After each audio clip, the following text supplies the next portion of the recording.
জাতিসংঘের ইতিমধ্যেই ১৯৩ দেশের মধ্যে ১৪২টি দেশ ফিলিস্তিনকে সমর্থন স্বীকৃতি দিয়েছে। আরো ৩ দেশ না হয় স্বীকৃতি দিতে যাচ্ছে, কিন্তু এই ৩ দেশের স্বীকৃতি আসলে নিশ্চয়ই কোনো না কোনো নির্দেশনা বহন করে। ডক্টর আব্দুল মোমেন, আপনার কাছ থেকে শুনতে চাই যে এই ৩ দেশের স্বীকৃতি আসলে কি নির্দেশনা বহন করে বিশ্বের জন্য? এগুলো পশ্চিমা দেশ এবং তাদের স্বীকৃতি যথেষ্ট ইম্পর্টেন্ট এই জন্যে যে আপনি ইতিমধ্যে বলেছেন যে ১৪৩টা দেশ আপনার এই স্বাধীন ফিলিস্তিনের সপক্ষে রায় দিয়েছে, আর এই ৩জন জয়েন করলো। আর বিশেষ করে যেহেতু এরা পশ্চিমা দেশ, তারা যেহেতু জয়েন করলো, এটা আমাদের অবস্থান শক্তিশালী করবে।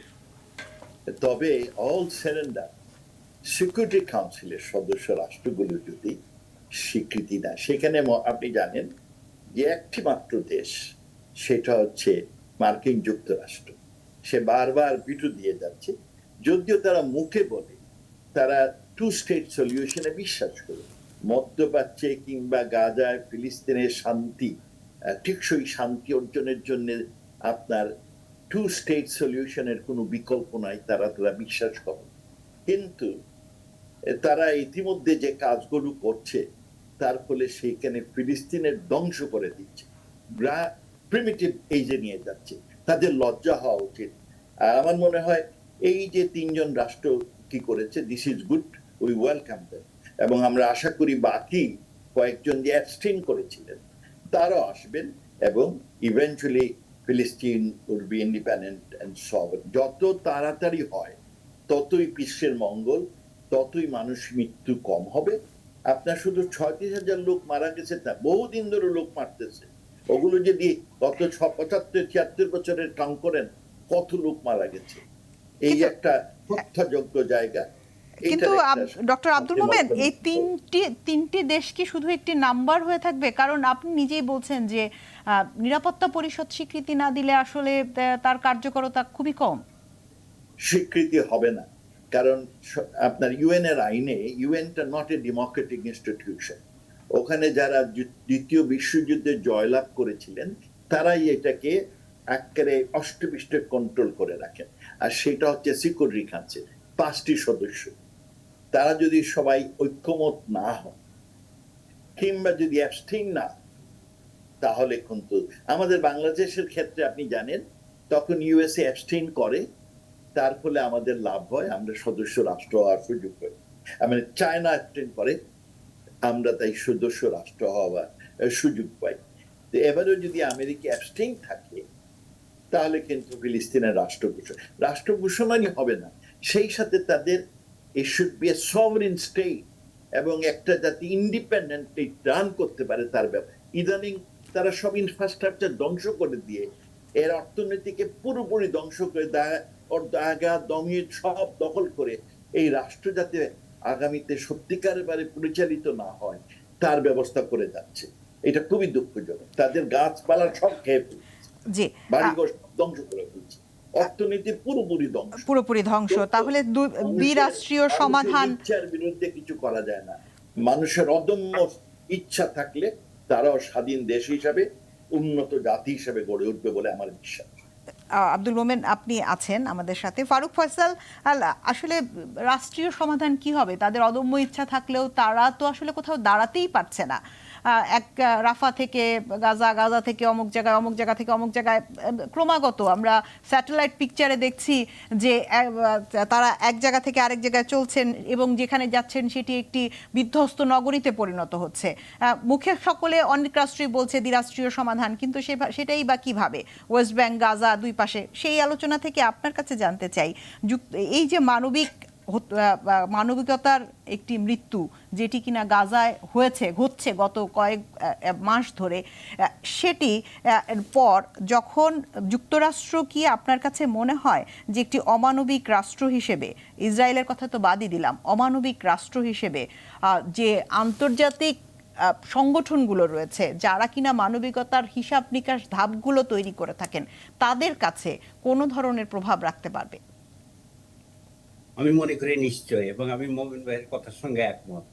আমি মনে করি দুইটা রাষ্ট্র ওখানে স্বাধীন না হলে পরে এই সমস্যার সমাধান নাই। এক, সেদিন ৭১ টেলিভিশনে আর একটা অনুষ্ঠানে আমি বলেছি যে আজকে মার্কিন যুক্তরাষ্ট্রকে মানবতার ফেরিওয়ালা হিসাবে আর বিবেচনা করার কোনো কারণ নাই।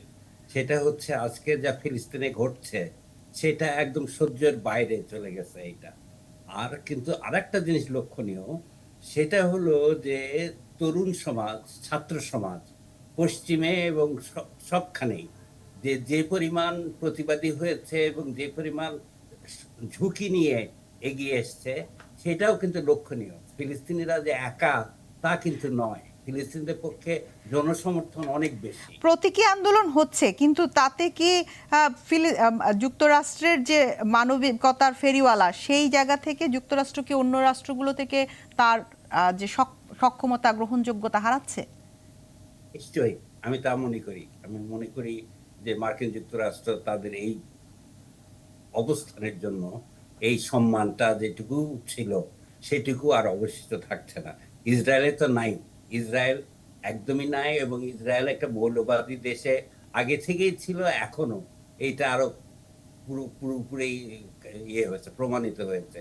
এবং আমি এটাও মনে করি যে যা ঘটছে ফিলিস্তিনে এবং গাজায় এবং ওয়েস্ট ব্যাংকে, সেটা কোনো সভ্য মানুষ যাদের বিবেক বলে কোনো জিনিস আছে তারা কোন ক্রমে সমর্থন করতে পারে বলে আমি মনে করি না অন্তত, এবং সেটা করা উচিত হবে না। সেটা বাংলাদেশের মানুষ বলে, সেটা সারা দুনিয়ার মানুষ বলে। না, অবশ্যই গ্রহণ করা অবশ্যই উচিত হবে না। কেবলমাত্র যুক্তরাষ্ট্রেরই মনে হচ্ছে যে সেখানে গণহত্যা হচ্ছে না, সেখানে বিচ্ছিন্নতাবাদী সন্ত্রাসীদেরকে মারা হচ্ছে।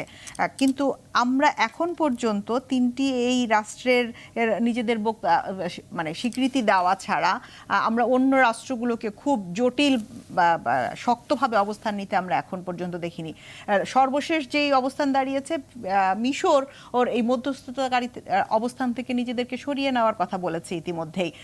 তাহলে যদি তাই হয়ে থাকে, তাহলে যুক্তরাষ্ট্রের অবস্থান এবং আন্তর্জাতিক যে সংস্থাগুলো রয়েছে সেখানেও কোথাও এই বিষয়টি সামনে আসছে না। তারা এইভাবে যুক্তরাষ্ট্রকে ছুঁড়ে ফেলে দিচ্ছে বা তাদেরকে মানবিক জায়গায় রাখছে না, তা তো নয়। সবাই কিছুটা চুপ, কি মনে হয় না আপনার?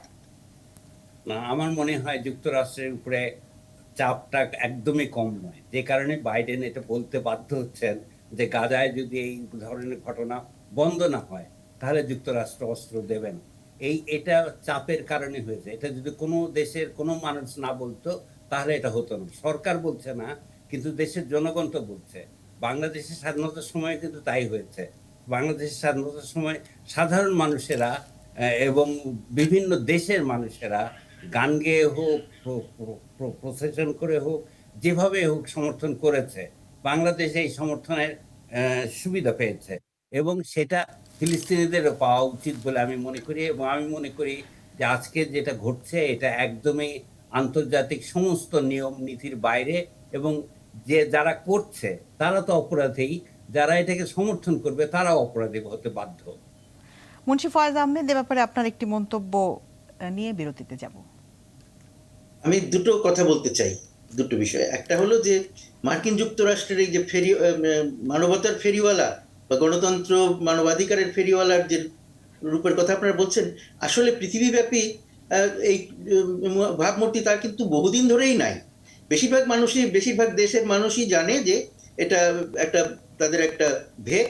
তারা দুমুখ কথাবার্তা বলে এবং ডাবল স্ট্যান্ডার্ডস ব্যবহার করে, এটা সবাই জানে। এইবারে এটা আরো বেশি প্রকটভাবে ধরা পড়লো, আমি সেটা মনে করি। 1 নম্বর। 2 নম্বর হলো এই যে আমরা দ্বিজাতি সমাধানের কথা বলছি, এটা কিন্তু মার্কিন যুক্তরাষ্ট্র এটার উদ্যোক্তা, এটা শুরু করেছিল, এবং ক্যাম্প ডেভিড যে চুক্তি হয়েছিল সেই চুক্তিতে এটা বড় করে এসেছিল। কিন্তু সেইটাও তখন কিন্তু ইসরায়েল সেটা বলছিল, তারা রাজি হয়েছিল। কিন্তু এখন ইসরায়েল কিন্তু খুব প্রকাশ্যে বারবার বলছে যে না, তারা দ্বিজাতীয় সমস্যা সমাধান করতে দেবে না, গাজা কখনোই আর ফিলিস্তিনিদের হাতে ফেরত দেবে না, ওটা তারা পুরো সবসময় দখল করে রাখবে, এই কথা তারা বারবার বলছে। তারপরেও তো মার্কিন যুক্তরাষ্ট্র তাদের উপর কিছু তাদের নিজেদের মতামত চাপিয়ে দিতে পারছে না। তো এইটা তো আমরা সবাই দেখছি। সুতরাং ইসরায়েলের যারা আছে, যারা নেতৃবৃন্দ আছে, যারা এই কাজগুলো করছে, তারা কিন্তু খুব ভালো করে জানে যে জিওনিস্ট যে লবি আছে তাদের হাতে মার্কিন রাজনীতিবিদরা, প্রেসিডেন্ট সহ সবাই বিক্রি হয়ে আছে। সুতরাং ইলেকশনে যেই জিতুক এই প্রভাবটা তাদের থাকবে। সুতরাং তারা এক ধরনের ইম্পিউনিটি এনজয় করে, তারা মোটেই ভয় পায় না মার্কিন যুক্তরাষ্ট্রকে কি বললো, কালকে কি বললো। তারা জানে যে মার্কিন যুক্তরাষ্ট্র বাধ্য হয়ে তাদের পিছন পিছন ঘুরছে।